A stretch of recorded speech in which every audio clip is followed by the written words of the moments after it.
From Hamilton, from Vettel, from Rosberg, then comes Hulkenberg and Perez on the soft compound tyres. And those that have pitted, well, Raikkonen hasn't, Hamilton hasn't, Hulkenberg and Perez haven't either. New fastest lap from Rosberg on those soft tyres. There goes Verstappen down the inside of Jenson Button. Jenson Button at the moment running in 9th place. Anybody who hasn't stopped for fresh tyres is really struggling. Those on fresh boots are flying along nicely. No wonder Raikkonen's moaning about his. And Carlos Sainz, who you remember we saw coming into the pits, first and foremost, he kind of triggered the undercut. And when you try and make up the ground on the guy in front of you with a new set of rebel, that's really worked, because he's come out ahead, hasn't he, of Felipe Massa by quite some margin. And the Toro Rosso slicing through the field there of Carlos Sainz. We can go down to Ted. Ferrari have left it another, nice move there, Ferrari have left it another lap, left Kimi out there with tyres that he says are completely gone. I think they are probably trying to just mirror what Hamilton's going to do and try and one-stop Kimi, but Kimi's not too happy about it. Maybe they'll throw the mediums on it, Ted, when it comes in, and then let him run to the end and split the strategy and try and distract Mercedes. Sebastian Vettel's right behind Lewis Hamilton here. Hamilton, who hasn't pitted yet, lapped to 1:34.2. Vettel 1:37. Superb. Extra grip, extra pace coming from that grip as well. Sebastian Vettel gets past Lewis Hamilton coming out of turn 2, as you would expect, given that one of these cars has pitted and the other hasn't. And if you're wearing Ferrari red here, yeah, you're one of those that are cheering. Lewis is going to go apoplectic in a minute when he gets passed by his teammate as well, meaning he's a full 24 seconds behind effectively with a pit stop, but clearly they're going to hope to get him through a one-stopper as well. But no grip at all then from those super softs that are on the car of Hamilton. He may be told to quickly release his teammate because he's on a different strategy. They can tell him that. Well, you'll see him coming. To be honest, such is the pace differential here, it shouldn't make too much difference. And Rosberg should be easily capable of getting past. So what we've got here, Martin, is 2 cars in each team, one from each, possibly on a one-stopper, one from each definitely on a two-stopper. Real mix of strategy that might not unfold properly until the very end. And Lewis is not yielding at all, not interested. I don't know that he's been asked to, but he's certainly positioning his car to make it more than it's 1.8 metres wide, but he's pitting anyway now. So he's coming into the pits then. Lap 16, and they're looking to put the medium compound tyre onto his car and onto Kimi Raikkonen's. Is that the super soft, Ted? It's the super soft, and it's a slow getaway for Kimi Raikkonen, so Kimi's going to have to do 2. He won't get to the end of the race on this strategy, so why did they leave him out so long? Hamilton finally gets his wish and comes in, and it's the one set of medium tyres he's got available to him all weekend, and he uses them now. He's going to hope to get to the end of the race on this set. He hasn't used them. Fascinating, this is great. Yeah, hasn't used them at all. Slots into the race behind Carlos Sainz Jr. and ahead of Felipe Massa. So they found the gap and they've got him out ahead of Massa, which they had to do. So what, 35 laps they reckon that the medium tyre can do. We've had 16 laps, that makes 51 of a 57 lap race. Can he go to the end, I wonder, on that set of medium compound tyres? I told it's the same time. They did no work on Friday because both sessions were pretty wet. So it's really into the unknown. Oh, who's into the gravel? Is that Romain Grosjean? Into the gravel, into has Esteban Gutierrez into the gravel trap, and his return to Formula 1 after 2 seasons with Sauber with the Haas team now. The car upside down there, look. Yes, you're right, Fernando Alonso. And you can see Alonso sat by the barrier and getting himself up, walking very gingerly indeed. We've got a safety car, and that's a massive impact. Fernando Alonso looks a little bit winded, a little bit shocked by that. And shaking hands with Esteban Gutierrez. This is down at turn 3, Martin, a place you obviously know very well indeed. That's at 3, they've gone hugely deep into that gravel trap then, so it suggests to me somebody has had a car failure or something going down into there and made contact at very high speed. That is a pile of carbon fibre, isn't it? And Fernando Alonso walking away from that accident, and it does look like he has come in at a very, very high speed through there. We saw Gutierrez and the resulting extent of his crash. And look at all we've got brake boards, polystyrene brake boards and dirt. That suggests to me a massive car failure at high speed, and on Alonso's car probably. Teams taking advantage now of the safety car period to pit. Hulkenberg has pitted. We've seen Valtteri Bottas pitting, Kevin Magnussen pitting. The leading drivers had already pitted, of course. Here comes Alonso. Yeah. So it was not a car failure. Well, that all looks a bit familiar to me, to be honest. Just, and then it dug in twice into the gravel. So he's gone to switch sides as Gutierrez is slowing down. It's caught him out a little bit. there he goes. So initially he's looking to the right, switches sides, and Gutierrez has braked much earlier than he expected, or lifted off much earlier than he expected.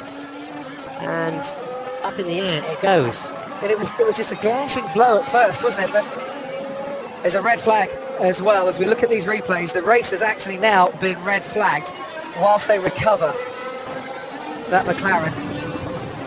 Won't get that camera back.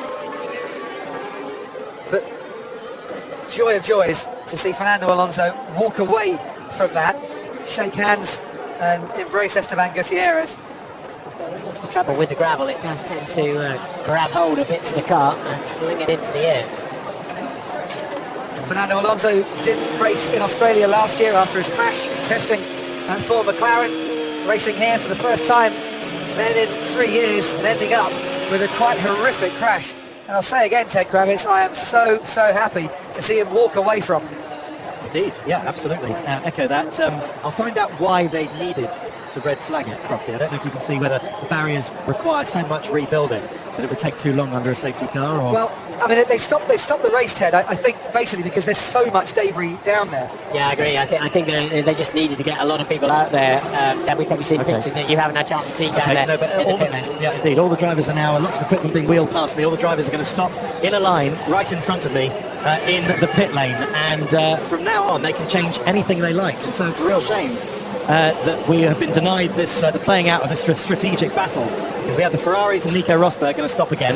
Hamilton was going to one stop and go to the end, as were the Force Indias of Perez and Hulkenberg. Bottas had also pitted under the safety car and was going to go to the end on the medium tyre, as was Kevin Magnussen. But it's a complete reset in the order that we've got. Well, I'll tell you what tyres they go on, and another chance perhaps for the world champion Lewis Hamilton. You could say that the big losers out of this were the Ferraris now. Yeah. Well, it certainly hasn't helped Hamilton, has it? Because he just made his pit stop and put on tyres to get him to the end of the race.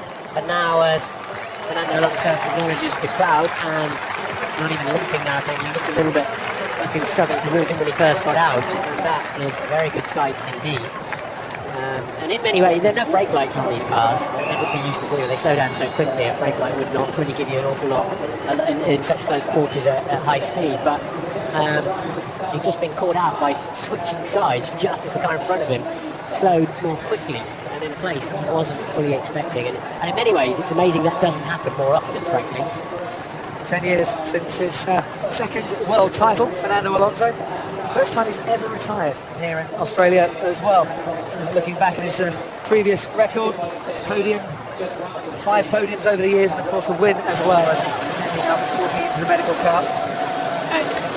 And then, of course, as soon as the race starts, they're out of parc fermé, so they, as Ted pointed out, they can make changes, they can put different tyres on. And, well, the last time we saw this was at Monaco, wasn't it? A few years ago, when we had that red flag towards the end of the race. Once again denied as a thrilling strategic scrap that was going on that day. Sebastian Vettel just trying to hang on to the win there. But they're allowed to change things, Martin. They're allowed to change tyres. And eventually, when the track is clear, we'll be able to start behind the safety car. And a replay. The reason why we have this red flag, if you're just waking up this morning, Fernando Alonso down at turn 3. Not the first time we've seen a car flying through the air there. And Gutierrez just veered slightly left as well, like he was thinking of taking, yes, there was a space. That's where that camera was in, the 50 board. 50 metres before the apex of the corner, that is, when you're doing over 200 miles an hour. There he goes. This is from onboard Gutierrez. Luckily his didn't go upside down, because what can happen is the rollover hoop to protect your head digs in the gravel as well. So thank goodness for the FIA safety test that they do. And there we go. And what's the speed? So yeah, Gutierrez just turning slightly left there. He's busy looking at the corner, getting ready to brake.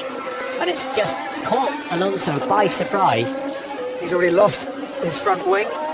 And had taken a massive impact there, Martin, into the concrete. Look at the wheel tethers. What a fantastic job they did of keeping the wheels in the confines of the car so they don't fly into the crowd. There are 2 tethers on them now. And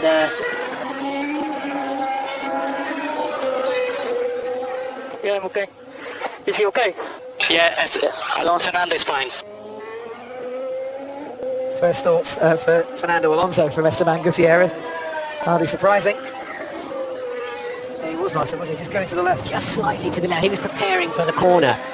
Whether he was expecting Alonso to carry on at the inside of him.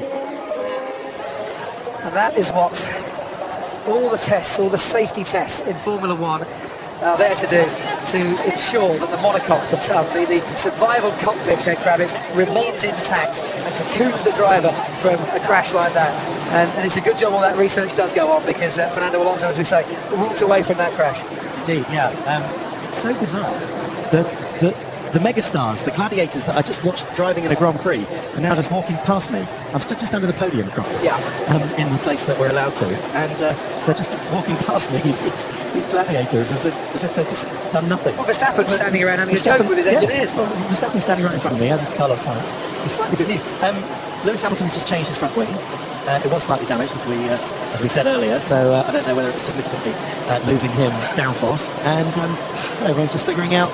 Eventually is get the race underway again, and it will be behind the safety car, of course. They won't line up on the grid. This is rather ruined the race for the one stoppers. Valtteri Bottas, the two Force Indians, and Lewis Hamilton as well, is coming down in 7th place when the race restarts. We're looking down the medical centre. There's Fernando Alonso and Esteban Gutierrez will go and get checked out. That's automatic. There is a sensor that when a driver receives an impact above a certain force, they'll go straight to the medical centre to get checked out. And that's Romain Grosjean in the one remaining Haas F1 car that is still in this Grand Prix. When the race was stopped, Sebastian Vettel was leading from Nico Rosberg and Kimi Räikkönen. Daniel Ricciardo currently in 4th place. So benefiting by those that had just come in to make their stops, those that were going on a one-stop strategy. Verstappen and Sainz, who stopped early, running 5th and 6th for Toro Rosso. Then comes Lewis Hamilton in 7th. That man there that you're looking at, Felipe Massa, is 8th place in this race. Romain Grosjean for Haas 9th, and Valtteri Bottas in 10th. After which Nico Hülkenberg, Jolyon Palmer and Sergio Perez. So both Hülkenberg and Perez running outside of where they expected to be, outside of the top 10. Marcus Ericsson ahead of Jenson Button. Felipe Nasser ahead of Pascal Wehrlein, and then Rio Haryanto. And after that, Gutierrez, Alonso and Fiat out of this race. Kevin Magnussen down in 21st. So that's the full order here after, what, 17 laps? So I think we've had 19 laps.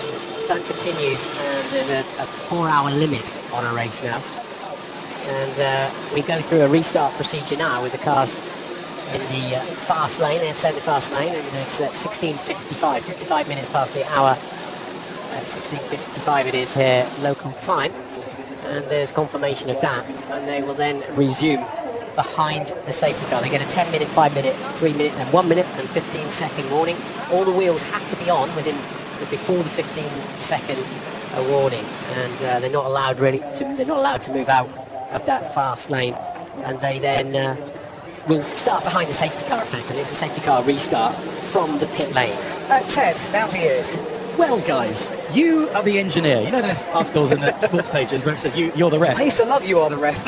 I sent everybody off. You, Crofty, and you, Mr. M. Brundle Esquire, are the engineers, and I'm an engineer as well. Right. What tyre are we going to put to the end of the race? Well, everyone's going to start the same. You don't really want to make an extra stop if you don't have to. Soft tyre then. Soft tyre? That's not going to get you to the end of the race, Crofty. I've been told to stop. Well, apparently, Crofty, would it? Simon's got Gene Haas. Yes, well, let's hear from Gene Haas while we work out whether we can ever be engineers and strategists. Simon. Yeah, I am indeed down here in the paddock. Oh, that was a big old chunk, G. What was your take on things? It looked like Alonso was trying to, overtake Esteban, and just got squeezed and ran out of room, and tires made contact, and Alonso went for a heck of a ride. He did. It looks like, thankfully, both are okay. They made their way, as Ted and Crofty have been explaining, to the medical centre. Just overall, though, both cars running there. What for you will now constitute a success this weekend? Roman seems to be running well enough. Well, if he finishes, that would be a success. I'm glad we got through turn 1, lap 1, and both cars were up and running, and we overcame a lot of technical issues. So I think that was a success. We stopped the race, I guess, which is another first for us. Yeah, I was going to say, welcome to Formula One in that respect. Continuing with that, though, what do you think about this new technical directive that's come on in towards the end of today? They changed things after everything that happened. Was that just because everyone was getting together and saying it had perhaps gone too far, the restrictions on those? What was the technical directive? Just changed it in that you're able to talk about strategy a little bit more. The engineers can communicate a little further with the drivers. Well, I tell you, I heard very little talk between the crew and the drivers, so I was kind of wondering about that myself, exactly what the idea was there. So, I know being the first race and actually being privy to what's going on between the driver, I didn't hear much communication, which I thought was a little bit strange because drivers need to know what's going on around them, and I think that helps them a lot. I don't know, maybe in a case like this, I wonder if Esteban knew he was being chased down by Alonso. Okay, Jim, thanks for taking the time to talk to us. Very much. Appreciate it. Back upstairs to Martin and to David. Yeah, we saw Magnussen being a lap down and still running will be allowed to leave the pit lane for the others when they do go into reset. Sorry, it's 3 minutes. Within 3 minutes to start, they must have all the wheels back on the car. 15 seconds, I mentioned, they'll have to stand back from the car when they're on the grid.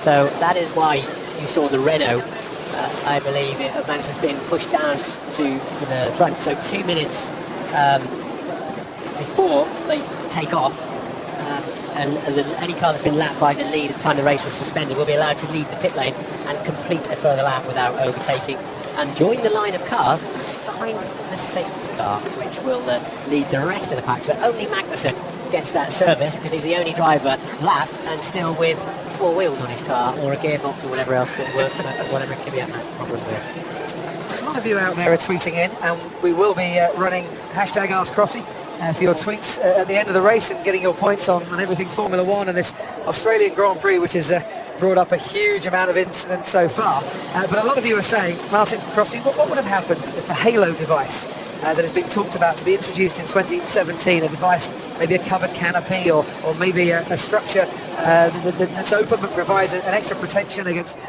flying debris or wheels?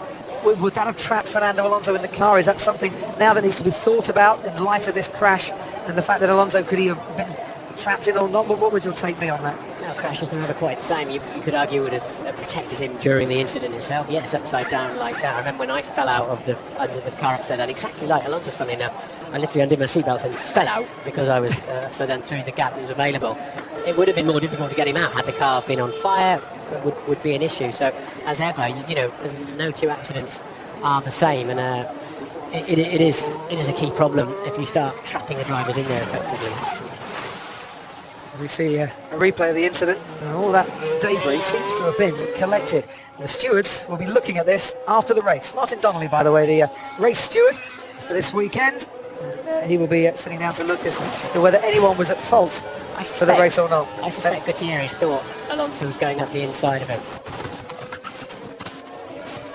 Really nasty moment for everybody concerned at McLaren, who's a fan of Fernando Alonso, who's just watching the race here today, but Alonso walking away from that incident, as we can hear from the McLaren Group chairman Ron Dennis, who's with Simon. Ron, can I just ask, have you spoken to Fernando? Is he okay? Well, we believe he's okay. Obviously, he's pretty mobile, so I don't think there's anything too serious wrong with him. But I'm sure his marbles rattled a little bit.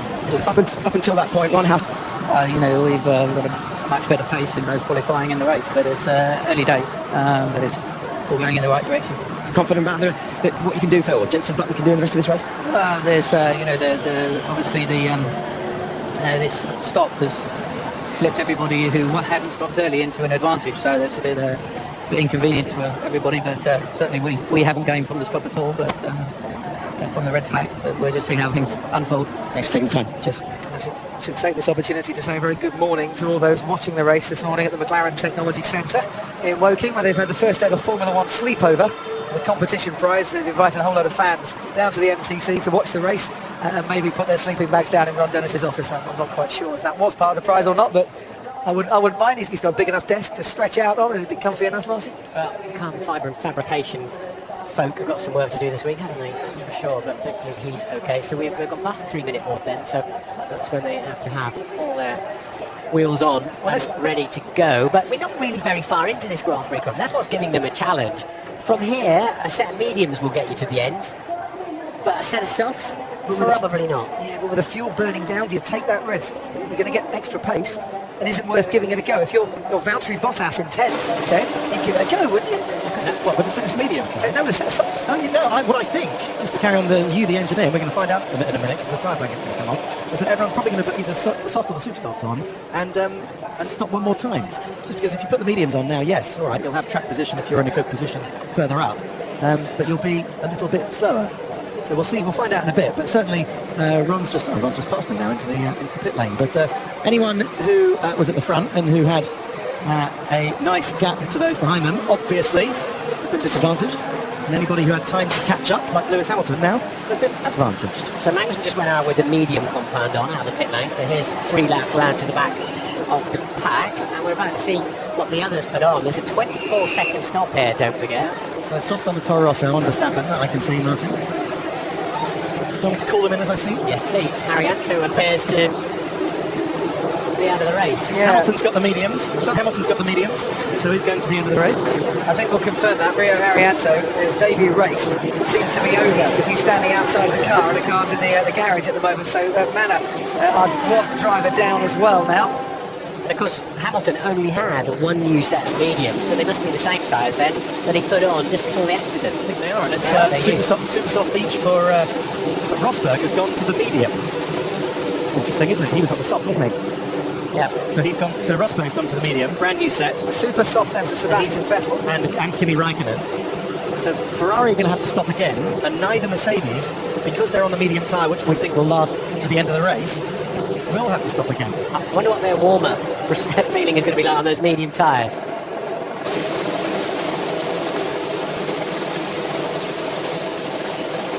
All the cars lined up in the pit lane and ready to leave behind the safety car, and we can restart this Australian Grand Prix, where the track temperature has now dropped another couple of degrees to 29, and we saw last year, Martin, changes in track temperature having a real bearing on the performance of the tyres. Mercedes going for the medium compounds, Ferrari going for the super soft compounds.